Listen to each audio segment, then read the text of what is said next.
पूछै छी बात बतेबै ने बाबूजी, नुके ने बाबूजी, हमर याद आबैया कि ने, हमर याद आबैया कि ने यो।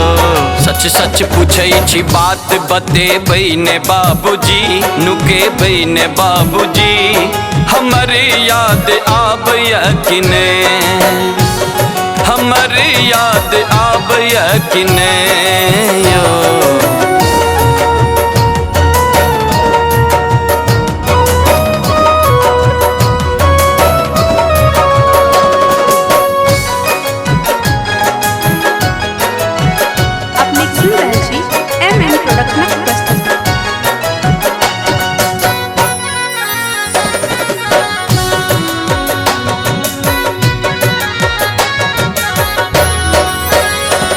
जन्मल छलौं घर में त सब उदास भेल छल, पापा हमर खुश भेल छल, माँ के मुँहे सुनल।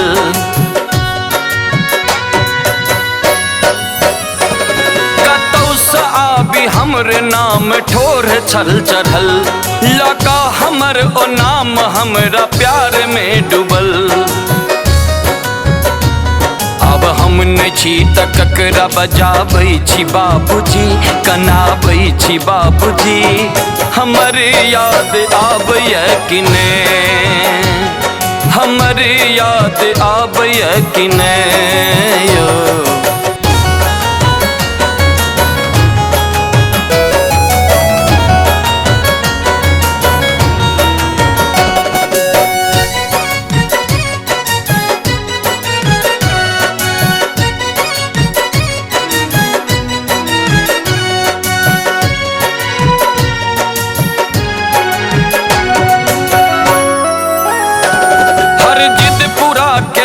हमर हर बात मान लो, बेटी छलौं मुदा बेटा सँ बेसी जान लो।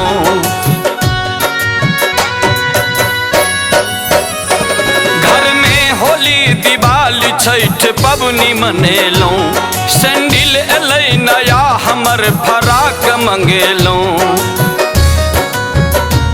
नहीं अपना लेल कोनो कपड़ा ले लो बाबूजी, की कमेलो बाबूजी, हमर याद आबैया कि ने, हमर याद आबैया कि ने यो।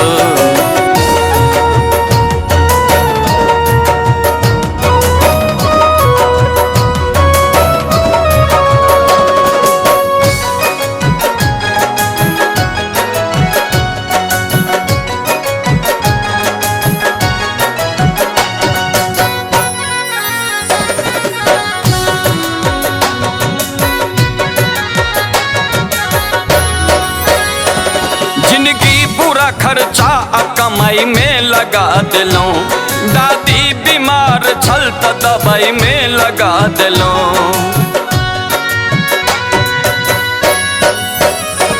हम सब पढ़े लगलों त पढ़ाई में लगा दिलों, बाकी बचल त हमर बियाह में लगा दिलों।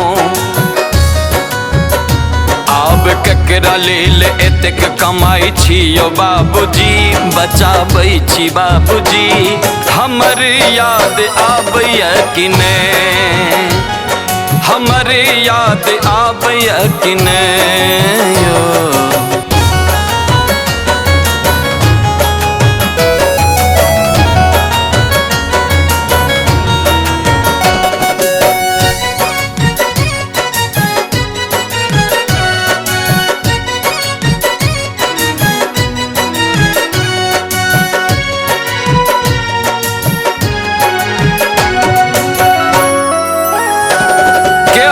परंपरा ई केहन विधान अछि, बाबूजी कहू अहीं ई केहन जहान अछि।